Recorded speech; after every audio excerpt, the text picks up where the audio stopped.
Supreme court के अहम बयान पर देश भर में बहस तेज।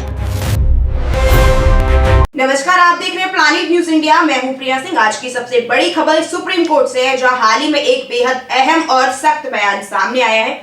मुख्य न्यायाधीश सूर्यकांत जी ने हाल ही में रोहिंग्या घुसपैठियों को लेकर आलोचनाओं टिप्पणियों पर नाराजगी जताई है। उन्होंने कहा कि हम आलोचनाओं से नहीं डरते, लेकिन इसे हम हल्के में नहीं लेंगे। ये विवाद तब शुरू हुआ जब पिछले हफ्ते रोहिंग्या मुसलमानों के आधार पर सरकार ने सवाल उठाते हुए पूछा था कि रोहिंग्या कौन है, जिन्हें सरकार ने शरणार्थी घोषित किया है।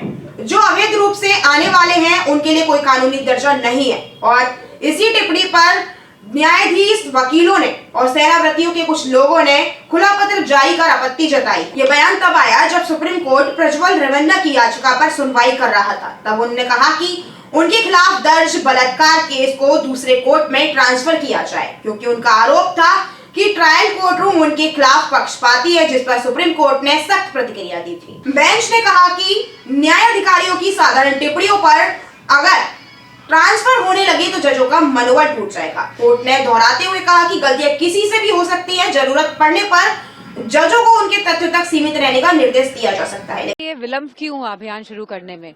अगर इतने ही घुसपैठिये का सवाल है तो 11 साल तक क्या सरकार सो रही थी? जो उनको अब याद आई कि घुसपैठिये आ गए, घुसपैठियों को हटाना है।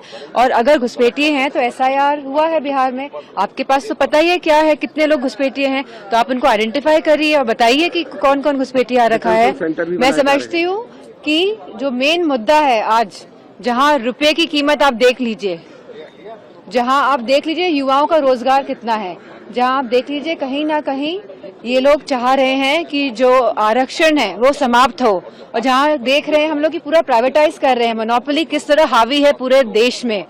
तो मैं समझती हूँ इन मुद्दों को भटकाने के लिए ये लोग इस तरह की बातें कर रहे हैं और ये हमारे देश को और पिछाड़ेंगे। जहां अनएम्प्लॉयमेंट है, जहां वुमेन सेफ्टी के इश्यूज हैं, जहां पे शिक्षा और स्वास्थ्य की अगर व्यवस्थाएं आप देख लेंगे, क्या हालत है शिक्षा की। आप प्राइमरी स्कूल्स बंद कर रहे हैं, आप नहीं चाहते कि हमारा बच्चा पढ़ के बड़े हो, अच्छे स्कूलों में जाए, रोजगार मिले।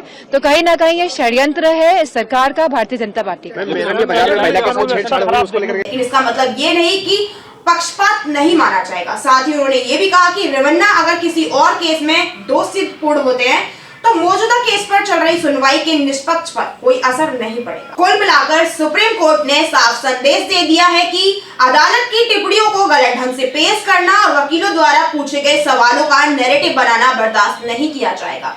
फिलहाल रोहिंग्या मुद्दे पर अंतिम सुनवाई का इंतजार है। CJI का आज का बयान न्यायपालिका पर अनावश्यक आलोचनाओं का बड़ा संकेत माना जा रहा है। ऐसी अपडेट के लिए बने रहें प्लानिट न्यूज इंडिया के साथ। मैं विदा लेती हूँ। नमस्कार।